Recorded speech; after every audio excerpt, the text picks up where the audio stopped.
осъществявате и дарявате безспоречно на Светата Църква и на Божия народ. Аз не мога да се представя по служението си без вашето участие. Затова моля Бог да ви даде здраве си и пълен живот.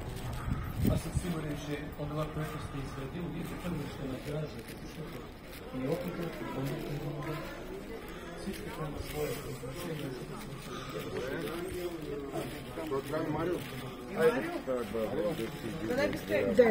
Няма баба.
Навънка на оградата се изчуполи, паднах по лице, дигната